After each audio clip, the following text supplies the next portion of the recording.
বাঙালি জাতির সর্বনাশ করছিল, তাদের বিচার হয়েছিল এই কোর্টে।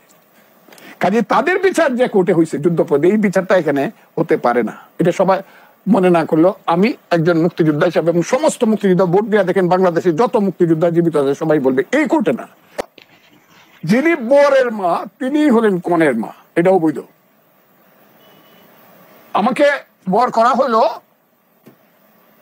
আর কনে যাকে করা হলো দুজনের মাই এক, এই বিয়াটা অবৈধ। এর কারণ হলো যিনি চিফ প্রসিকিউটর জনাব তাজুল ইসলাম, উনি যুদ্ধ অপরাধীদের ডিফেন্সের লয়ার ছিলেন, আজকে তিনি হলেন প্রসিকিউটর। কাজে উনি যখন শপথ নিছেন যে আমি নিরপেক্ষ ভাবে আমি সবকিছু করব, রাগ অনুরাগ বিরাগের বশবর্তী না হইয়া আমি সবকিছু করব, একটা মানুষ হিসাবে এটা সম্ভব না। কারণ তিনি যার পক্ষে ডিফেন্স করছিলেন তার অনেকগুলা লোকের ফাঁসি হয়েছে এবং তিনি সেই দলের সদস্য। প্রসিকিউশনের সাহায্য করতে সব শিবিরের লোক।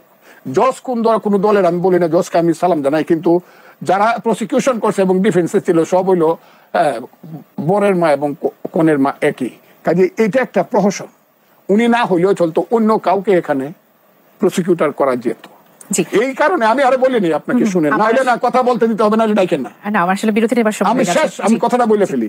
এই কারণে যদি কোনোদিন প্রশ্ন উঠে যে কোর্টেই সঠিক না, একটা শুধু রিট হবে, এটা হবেই গণতন্ত্র দেশে আসলে, সেটা বিএনপি ক্ষমতা আসুক আর যে আসুক, এই রিটটা যখন হবে সঠিক, হাইকোর্ট সুপ্রিম কোর্ট যখন হবে, এই রিটে বলে দিবে এই কোর্টটা সঠিক ছিল না। তখন কি যে সঠিক ছিল না যে কোর্ট, সেই কোর্টের বিচারটা কি সঠিক, জিনিসটা এই জায়গাতে চলে যেতে পারে বলে আমি আশঙ্কা করতেছি।